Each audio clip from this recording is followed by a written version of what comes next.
नमस्कार दर्शकवृन्द, दिनभरका देश विदेशका प्रमुख खबरहरू समेटिएको नेपाल टाइम्सको टप 50 बुलेटिनमा स्वागत छ। म रश्मिता उदास। सुरु गरौँ आजका प्रमुख खबरहरू। नेपाली कांग्रेसभित्र डडेलधुराको बडा अधिवेशनलाई लिएर भएको विवाद थप चर्किने संकेत देखियो। एकपक्षीय रूपमा अधिवेशन भएको भन्दै फेरि अधिवेशनको लागि निर्वाचन समितिको ध्यान आकर्षण गराउने पौडेल समूहको भनाई। डडेलधुरामा फेरि वडा अधिवेशन गर्ने सम्भावना आफूले नदेखेको कांग्रेस महामन्त्री शशाङ्क कोइरालाको भनाई। अन्य 21 जिल्लामा वडा अधिवेशन हुन बाँकी। नेकपा एकीकृत समाजवादीको केन्द्रीय कार्यालय मेन भवनमा स्थापना। केन्द्रीय कार्यालयको उद्घाटन अध्यक्ष एवं पूर्व प्रधानमन्त्री माधव कुमार नेपालले शुक्रबार बिहान 10 बजे गर्ने। शान्तिपूर्ण आन्दोलनमा दमन गरेर जनतालाई नजिस्काउन एमाले अध्यक्ष केपी शर्मा ओलीको सरकारलाई चेतावनी। आफू सरकारमा बस्दा शान्तिपूर्ण जुलुसमा लाठी समेत नहानेको तर नयाँ सरकार बन्नासाथ शान्तिपूर्ण रूपमा बोल्न समेत नदिएको आरोप। एमाले नेपालका श्रमजीवीको पार्टी भएको एमाले स्थायी कमिटी सदस्य रामबहादुर थापाको भनाई। देशमा देखिएको प्रतिगमनलाई एमाले परास्त गरेर छाड्ने दाबी। माधव नेपाल एमालेबाट अलग भएसँगै दक्षिणपन्थ पराजित भएको जिकिर। अन्तर्पार्टी निर्देशनलाई अक्षरशः कार्यान्वयन गर्न एमाले उपाध्यक्ष एवं बागमती प्रदेशकी मुख्यमन्त्री अष्टलक्ष्मी साक्यको आग्रह। विभाजनले कसैको हित नगर्ने भन्दै सुदृढ एमाले बनाउन मन फराकिलो बनाउनु पर्ने उल्लेख। आफूले व्यक्तिगत स्वार्थ तथा पदका लागि नभई देश र जनताको सेवाका लागि राजनीति गरेको एमाले केन्द्रीय उपाध्यक्ष भीम रावलको दाबी। पद प्राप्तिका लागि केही साथीहरूले नयाँ दल खोलेको भए पनि अन्ततः पुनः पुरानै घर आउने दाबी। वर्तमान सत्ता गठबन्धनलाई एमाले स्थायी कमिटी सदस्य टोपबहादुर रायमाझीले दिए लोभी पापीहरूको संज्ञा। पार्टीले उठाएका माग पूरा नभएसम्म संसद अवरुद्ध गरिरहने अडान। प्रदेश नम्बर 1 प्रदेशसभाको 9 तथा हिउँदे अधिवेशन आउँदो असोज 22 गतेदेखि सुरु हुने। मध्याह्न 2 बजे उपस्थित हुन प्रदेशसभाका सबै सदस्यलाई जानकारी गराइएको प्रदेशसभा सचिवालयको भनाई। नेकपा एमालेको अवरोधपछि लुम्बिनी प्रदेशसभाको बैठक स्थगित। प्रदेशसभाका 2 सदस्यलाई कारबाही गरेको पत्र सभामुखले पढेर नसुनाउँदासम्म सदन चल्न नदिने भन्दै एमालेको सभामा नाराबाजी। संस्थामा सरकारले हस्तक्षेप गरेको भन्दै नेपाल रेडक्रस सोसाइटीको तदर्थ समितिको विरोध। परिवर्तन नचाहने स्वार्थ समूहले रेडक्रसको वैधानिकता समाप्त पार्न खोजेको आरोप। देशमा आज 15,000 बढीमा गरिएको परीक्षणमा 1,511 जनामा कोरोना संक्रमण पुष्टि। आज 1,689 जना डिस्चार्ज। आज थप 11 जना सहित हालसम्म संक्रमणबाट ज्यान गुमाउनेको संख्या 11,000 नाग्यो। हाल देशभर 25,772 जना सक्रिय संक्रमित। जिल्ला संकट व्यवस्थापन केन्द्र तनहुले लङ्ग्यायो। असोज 12 गतेसम्मलाई निषेधाज्ञा। जोखिम अझै कायम रहेकाले निषेधाज्ञा कडाइका साथ पालना गर्न गराउन सबैमा आग्रह।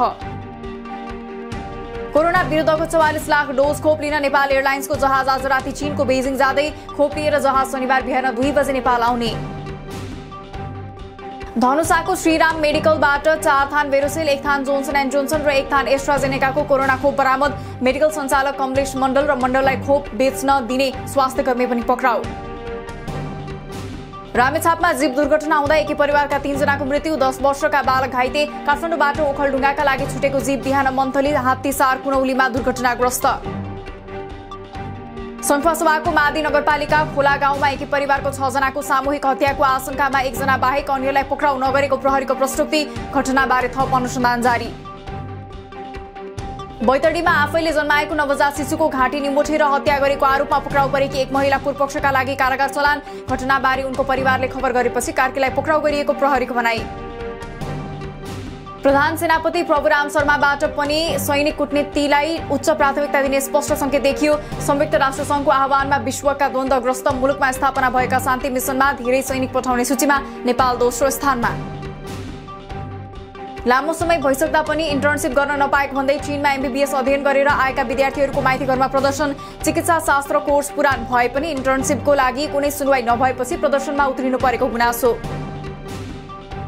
अमेरिकाको न्यूयोर्कमा रहेको संयुक्त राष्ट्र संघको मुख्यालय नजिक हुने शान्तिपूर्ण प्रदर्शनमा प्राध्यापक डाक्टर गोविन्द केसी पनि सहभागी हुने। विश्व शान्ति दिवसका अवसरमा हुने प्रदर्शनका लागि डाक्टर केसी आजै अमेरिका जाँदै। ठूलो परिमाणमा चाँदीसहित सिराहाबाट 2 जना भारतीय युवक पक्राउ। सिराहाको लहानबाट भारततर्फ लगिरहेको चाँदीसहित भारतको खुटौना पञ्चायतका रवि महतो र पिन्टु महतो प्रहरी नियन्त्रणमा। बजाङमा 80 वर्षीय हजुरआमा रिखी देवी जप्रेलको हत्या गरी आँगन नजिकै शव गाडेको आरोपमा नाति 21 वर्षीय सुभाष जप्रेल पक्राउ। सुनको मुद्राका लागि हत्या भएको हुन सक्ने प्रहरीको आशंका। प्रविधिको दुरुपयोग गरी सामाजिक सञ्जाल मार्फत आर्थिक ठगी गर्ने क्रम बढिरहेको भन्दै सचेत रहन नेपाल प्रहरीको सबैमा अनुरोध। चिट्ठा परेको भन्दै पैसा मागेमा तुरुन्तै प्रहरीमा खबर गर्न आग्रह। स्रोत नखुलेको ठूलो रकम सहित 2 जना वीरगञ्जबाट प्रहरी नियन्त्रणमा। वीरगञ्जका 47 वर्षीय कन्हैया प्रसाद सोनार र बाराका 19 वर्षीय दीपक कुमार सर्राफ 38,51,100 रुपैयाँ सहित पक्राउ। न्यून चापीय प्रणालीको प्रभावले आगामी 3 दिन देशका अधिकांश स्थानमा हल्कादेखि मध्यम वर्षा हुने। न्यून चापीय रेखा औसत स्थानभन्दा दक्षिणतर्फ रहेकाले शनिबारसम्म देशका अधिकांश स्थानमा वर्षाको सम्भावना। भाषा आयोगले 21 भदौमा प्रधानमन्त्री समक्ष साथै प्रदेशमा सरकारी कामकाजको भाषाका आधारहरूको निर्धारण तथा भाषा सम्बन्धी गरेको सिफारिसप्रति आदिवासी जनजाति महासंघको आपत्ति। भाषाको सूचीको आधार, स्थानीय तहको पालिकाहरूमा भाषाको प्रयोगको आधार प्रष्ट पार्न माग। सरकारले तत्काल पर्यटकहरूलाई नेपाल आउने व्यवस्था मिलाउनु पर्ने पर्यटन व्यवसायहरूको माग। पर्यटकका लागि अनअराइभल भिजा र क्वारेन्टिनका कुराहरूमा सहजता प्रदान गर्न माग। इन्टरनेटको मूल्य बढाउने इन्टरनेट सेवा प्रदायकहरूको निर्णय। ग्रामीण क्षेत्रमा प्रति ग्राहक 150 र शहरी क्षेत्रमा 300 रुपैयाँका दरले इन्टरनेटको मूल्य बढाउन दूरसञ्चार प्राधिकरणलाई प्रस्ताव गरिएको शङ्क बनाई। खाद्य व्यवस्था तथा व्यापार कम्पनीले चाडपर्व लक्षित सुपथ मूल्य पसल सञ्चालन गर्ने। भोलिदेखि कार्तिक 24 गतेसम्म सञ्चालन हुने सुपथ पसल कम्पनीले कार्यालय रहेका 39 जिल्लाका 43 ठाउँमा सञ्चालन गर्ने। विद्युत विस्तार गर्दा वातावरणमा असर पर्ने भन्दै धार्मिक स्थल गोसाईकुण्डमा विद्युत विस्तार गर्नका लागि लाङटाङ राष्ट्रिय निकुञ्जको अवरोध। गोसाईकुण्डसम्म विद्युत सेवा नपुग्दा तीर्थयात्री तथा व्यवसायीलाई समस्या। सरकारले वैदेशिक रोजगारीमा जाने श्रमिकका लागि फ्री भिजा फ्री टिकटको नियम लागू गरे पनि विदेश जान नेपाली श्रमिकले चर्को शुल्क तिर्दै। अन्तर्राष्ट्रिय ट्रेड युनियनले 1539 जना श्रमिकमाथि गरेको एक अध्ययनमा सरदर 1 लाख बढी रकम तिरेर गएको देखियो। कतारले नेपालबाट लिने भनेको कतार प्रहरीको माग रद्द। अघिल्लो वर्ष नै नेपालबाट प्रहरीको लागि माग भई आएकोमा नेपाल सरकारले तदारुकता नदेखाउँदा माग अन्तैबाट पूर्ति गरेको कतार स्थित नेपाली दूतावासको भनाई। कर्मचारी सञ्चय कोषको कुल लगानी 4.25 खर्ब नाग्यो। 60 वर्ष पुगेको अवसरमा आर्थिक अनुशासन, पारदर्शिता र उत्तरदायित्व अभिवृद्धि गर्दै आन्तरिक नियन्त्रण प्रणालीलाई सुदृढ बनाई संस्थाको सुशासन कायम गर्ने कोषको प्रतिबद्धता। कर्मचारी सञ्चय कोषले उत्पादनमूलक क्षेत्रमा लगानी केन्द्रित गर्नुपर्ने अर्थमन्त्री जनार्दन शर्माको भनाई। सञ्चयकर्ताको बोनस रकमलाई समेत उत्पादनमूलक क्षेत्रमा लगानी गर्ने व्यवस्था मिलाएर लाभको दायरा विस्तार गर्न सुझाव।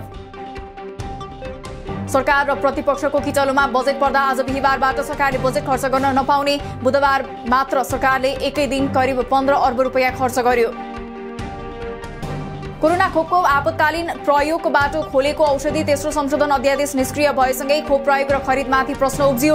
आपतकालीन प्रयोगको अनुमति पाइसकेका खोप खरिद र प्रयोगमा असर नपरे पनि नयाँलाई आपतकालीन प्रयोगको अनुमति भने दिन नमिल्ने। लगातार तेस्रो दिन पनि शेयर बजार घटेर रातामे नेप्से आज 76.65 अङ्कले घटेर 2812.38 बिन्दुमा झर्यो। आजै 9 अर्ब 3 करोड रुपैयाँको शेयर कारोबार। सुनको भाव तोलामा 700 रुपैयाँले घटेर आज तोलाको 90,500 रुपैयाँ तोकियो। चाँदीको भाव भने आज पनि तोलाको 1200 रुपैयाँमै कारोबार। जिम्बाब्वेका स्टार ब्याटिङ अलराउन्डर यार्न ब्रलले काठमाडौँ किङ्स 11बाट चौथो संस्करणको एभरेस्ट प्रिमियर लिग EPL खेल्ने। चौथो संस्करणको EPL असोज 9 देखि 23 सम्म TU मैदानमा हुने। काठमाडौँले पहिलो खेल साबिक विजेता ललितपुरसँग खेल्ने।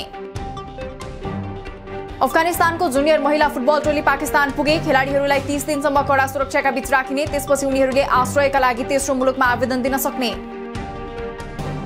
अमेरिकी प्रतिष्ठित पत्रिका टाइम म्यागजिनद्वारा सन् 2021 का सबैभन्दा बढी प्रभावशाली 100 व्यक्तिको सूची सार्वजनिक। सूचीमा अमेरिकी राष्ट्रपति जो बाइडेनदेखि तालिबानका सहसंस्थापक अब्दुल गनी बरादरसम्मलाई समावेश। चीनको सिचुआन प्रान्तमा 6 रेक्टर स्केलको भूकम्प जाँदा 3 जनाको मृत्यु, 60 जना घाइते। भूकम्पपछि आपतकालीन उद्धार जारी। उद्धारका लागि 3000 जना उद्धारकर्ता खटिए। चीनको अत्याधुनिक रक्षा प्रविधिलाई चुनौती दिने उद्देश्यले अमेरिका, बेलायत र अस्ट्रेलियाद्वारा रक्षा प्रणालीको विकासको निम्ति विशेष सुरक्षा सम्बन्धी सम्झौता ओकस सम्झौता अनुसार अस्ट्रेलियाले पहिलो पटक परमाणु ऊर्जाबाट चल्ने पनडुब्बी निर्माण गर्ने। अमेरिका, अस्ट्रेलिया र ब्रिटेन बीच भएको नयाँ परमाणु सम्झौताको निन्दा गर्दै त्यसले क्षेत्रीय शान्ति र स्थायित्वलाई कमजोर पार्ने चीनको दाबी। अस्ट्रेलियामा पनडुब्बी सम्बन्धी प्रविधि निर्यात गर्ने अमेरिका र युकेको निर्णयलाई एकदमै गैर जिम्मेवार कार्यको संज्ञा। तालिबानले घर खाली गर्न आदेश दिएपछि अफगानिस्तानको कान्दाहारमा हजारौं मानिसद्वारा विरोध प्रदर्शन। सरकारी जग्गा नै भए पनि 20 वर्षदेखि आफूहरू त्यहाँ बसेकाले घर खाली नगर्ने प्रदर्शनकारीहरूको अडान। अफगानिस्तानमा तालिबानको नियन्त्रणमा रहेको केन्द्रीय ब्याङ्कद्वारा पूर्व वरिष्ठ सरकारी अधिकारीबाट 1 करोड 24 लाख डलरको नगद र सुन जफत। अफगान नागरिकलाई आफ्नो मुलुकको राष्ट्रिय मुद्रा प्रयोग गर्न आग्रह। फ्रान्सेली सेनाको कारबाहीमा आतंकवादी संगठन इस्लामिक स्टेट आईएस सहारा क्षेत्रका प्रमुख अडनान अबु वालिद अल सरावी मारिएको फ्रान्सको दाबी। सरावीको मृत्यु आतंकवादी विरुद्धको लडाईँमा अर्को सफलता भएको फ्रान्सका राष्ट्रपति मैक्रोनको भनाई। र इन्स्पिरेसन 4 नामक अभियानमा पृथ्वीको परिक्रमा गर्नका लागि 4 यात्री निजी यात्रामा निस्के। समूहले 3 दिन पृथ्वीको परिक्रमा गर्ने। अन्तरिक्ष पर्यटन बजारका लागि यो यात्रा फुसेढुङ्गा साबित हुने विश्वास। दिनभरका देश विदेशका प्रमुख खबरहरू समेटिएको नेपाल टाइम्सको टप 50 बुलेटिन अहिलेलाई सकियो। हामी भोलि फेरि टप 50 समाचारका साथ उपस्थित हुने नै छौं। नेपाल टाइम्सको युट्युब च्यानल सब्स्क्राइब गरिदिनु भएकोमा र फेसबुक पेज लाइक गरिदिनु भएकोमा धन्यवाद। ताजा खबरहरू नेपाल टाइम्सको अनलाइन पोर्टल www.nepaltimes.net मा पनि गएर हेर्न सक्नुहुनेछ। नेपाल टाइम्स हेर्दै गर्नुहोला। नमस्कार।